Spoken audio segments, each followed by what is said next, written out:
colorful weirdos, my name is Nina and welcome back to my channel. And if you're new here, hi, my name is Nina.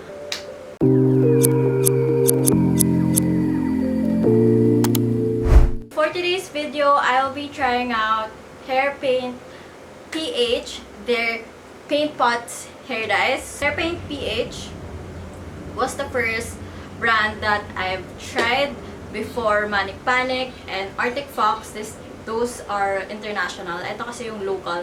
So these are the first one that I tried since when I was 17 years old, and 200 or 300 pa lang ata followers nila, and they reached out to me to try their colors, and I did. Tapos nakita ng Hairpaintph na I was parang daring and bold sa mga colors ko, and sila lang yung kilala kong madaling kausap, and they're very approachable. And then soon after, I became their parang ambassador, and I'm still supporting them even if madami akong pinapakitang hair brands, hair dyes na ngayon, because people are reaching out to me to feature their hair dyes. So right now, to end this year, I want to showcase them again. Also, this is actually from them, yung hair bleach ko. If you haven't followed me on Instagram, please do follow me. I actually post most of my progress there, and if I don't post here on YouTube, I post it on Instagram mostly because I'm active there, and dun kayo nagtatanong about like mga hair dyes or hair stuff. Hairpaintph sent me, I requested like lilac hair dye, hair color. So I got from Hairpaintph, I got lilac paint pot. Dati hindi pa sila paint pot nun. It used to be like mga powder and then developer, and then you have to parang hahaluin mo pa siya. Ngayon, meron na silang paint pots, and I was lucky enough to parang one of the first one who tried paint pots dati. So I've tried ultraviolet, magenta. If you want a striking pink and gusto mo maging forever pink, or gusto mo lang maging pink na hindi ka pa, takot ka pa sa mga colors, I think magenta would be good kasi hindi siya natatanggal agad-agad. Unlike yung mga pinks kasi ng mga hair dyes that I've tried, natatanggal agad yung pink. This sa Hairpaintph from magenta, the magenta is really pigmented and hindi siya natatanggal agad. It doesn't fade away. So, yon, you might want to check that out as well. And then, what did I tried ba? I think it's one of the blue ones. Aquamarine. Yeah, and ocean. I tried that already. Before the pandemic happened, yun yung last color ko na blue from them. And then Old Rose and stuff like that. So madami ako na-try sa kanila na paint pots. And now, I wanna try their new pastel shades. So if you're gonna do pastel shades, you have to have a clean base kasi it's hard for you to achieve pastel colors if you don't have a clean base. That's why nag-bleach muna ako. And by the way, this bleach is from Hairpaintph as well. I didn't do a video about this kasi medyo nakakapagod yung process ng bleaching. So, if you want to check mga bleaching process ko and bleaching tutorial, you can check my videos on how to bleach your hair. I bleach also my sister's hair if you want to see if may kasama kayo. And if you want to do it on your own, please be fast kasi medyo mahirap yung pag ikaw yung mag-isa. Kasi ako, I've been bleaching my hair ever since, I don't know, 17 years old or 18 years old. And then now I'm 23. I've been, I think, not naman expert, pero nasanay na mag-isa mag-bleach. So, yon. So, I'll be using gloves kasi mahirap siya tanggalin. Nagsistain siya usually sa hands, and I don't want that kasi I'm the one who's helping my mom preparing food, and makikita na ba't ganyan yung kamay mo. So, let's do gloves for now kasi ayun. So, let's go. Let's try this. By the way, guys, Hairpaintph also sent me this hair bowl and hairbrush. Ang dami ko na hairbrush. Ay, hair paint yung applicator ba tawag? Di ka lang, basta yun. Yeah, ang cute nito, pero baka I'll be using this siguro pag magko-color ako ng when I mix colors. So, yung color bowl ba? Bowl. Basta yun. So, ayun. Ang cute nito kasi kakaiba to. Yung mga iba kasi, di ba, circle lang. At sa kanila parang rectangle. And then, this one, ang cute ng pagka, like, sobrang kapal niya. And it's mermaid, I think. Ay, hindi. Joke lang. Pero maganda siya, pang applicator. Pero, knowing me, I don't do like this, like that. Siguro if magbe-bleach ako, I would. Pero, for color, mas okay sa akin na kinakapa ko siya. So, let's go. So, what I'm doing right now is, piniplace ko lang yung gagawin kong hair color. So, tinatali ko siya since random siya. It's gonna be super big chunks yung gagawin ko. May maliit, may malaki. It's something like that, pero like, siguro onti lang si Flamingo since very strong si Flamingo right now. Because I did a test run kanina on my Instagram. Ito na yung finished look, char. So, ito yung yung gagawin natin. Ito yung itsura natin dapat.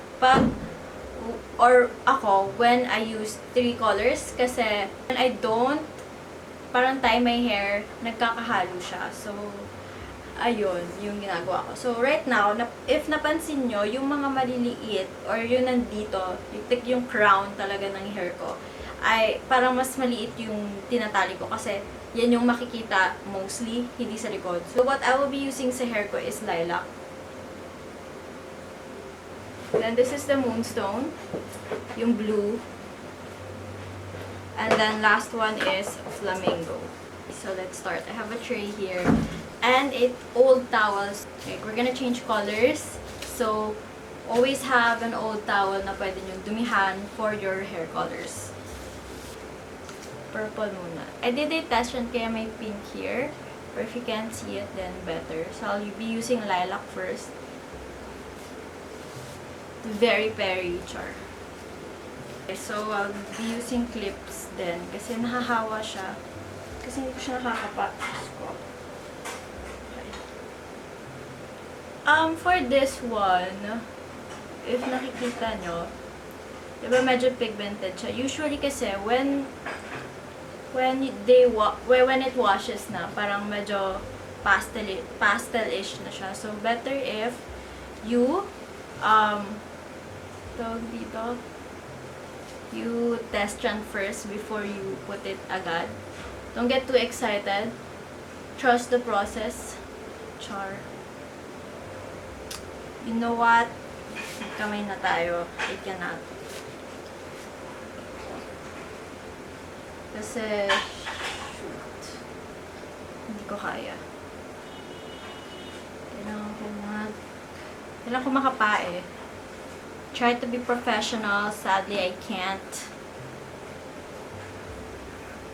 Liquidy nga siya. Sobrang liquidy ni Flamingo. So, if you're planning to buy the Flamingo, expect na medyo para siyang liquid na stuff. And then, after that, si Moonstone na. Si Moonstone, what I worry about this one is very light. Sobrang light niya. As in, sobrang pastel blue niya. So, sana, yung wino-worry ko is, sana siya, hindi niya ma-overpower si Flamingo and si Lilac. Sana makita rin siya. Ayun lang. And sorry if medyo matigas yung hair ko. Kasi, kaka-bleach ko lang. And yes, you can bleach, then dye your hair. A lot of people are asking me that as well, if pwede mag-dye after mag-bleach. You can naman. Ang hindi lang pwede is bleach in one, parang bleach then bleach ulit in one day. Cannot. Also, make sure na nalagay nyo sa roots din. Kasi usually, nakakalimutan yun. Yung roots. Yung pa naman yung parang nakikita halos ng tao. So, make sure na walang patches of brown or blondish sa roots nyo. Lagyan ko na ng pink yung iba kasi wala. Nataman na. Wala. Gusto ko lang makita rin yung pagka-pink niya. Pagka-vibrant ng pink. And anyway, parang nagmi-mix na siya eh. Pak! Parang bisexual flag to ah. Bisexual represent. Sure. And then here, I think purple na din. So after this, I'll show you like yung finished look ng this one. Okay? Kasi nawawala na ako ng battery. So, I'll sit this in around, I think nakalagay dito 1 hour. 1 hour. Yeah. Soak for 2 hours or more pala. The longer, the better. Important color will not show if it's soakless. So, kailangan soak siya ng mga 2 hours. So, I'll sit this in around 2 hours, not 1 hour, 2 hours. Then, we'll see the result.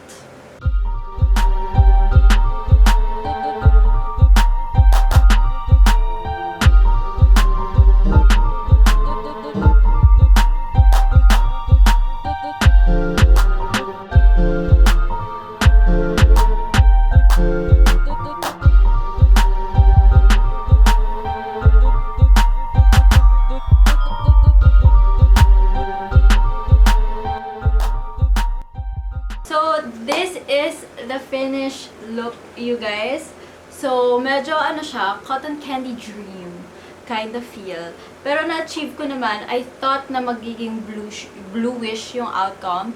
But, it didn't. So, medyo pinkish and purple siya, which is what I want to achieve in sa head ko. Kasi wala talagang plano, pero I don't want it to make it blue. And I was scared kasi yung nasa tub, yung ubos na, actually tinapon ko na yung tub, yung ubos na is yung Moonstone, the blue one. And then yung pinakamadami is si Lilac. Sobrang tapang ni Lilac. And then yun nga, hindi siya, the three colors, the pastel shades, as you can see sa previous pagka-apply ko, it's very dark. Pero when you rinse it, this is like the final outcome. And then, yung sa roots, hindi siya kumapit kasi I think my hair sa roots ko was at level 3 or 4. So, hindi siya kumapit because it's pastel shades. Unlike here, it was white, kind of level 9 to 8 na yung hair ko dito.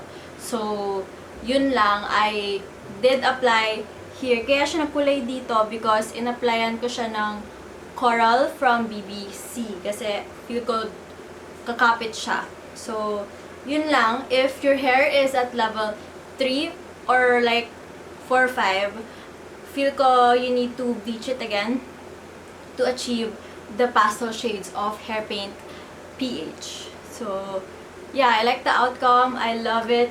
Perfect sa New Year. So, this is my New Year hair. New Year, new hair. Yon, sabi niya ni Hairpaintph in their post. So, I hope you like and subscribe to my channel and hit that notification bell so that you'll get notified when I have a new video. Bye!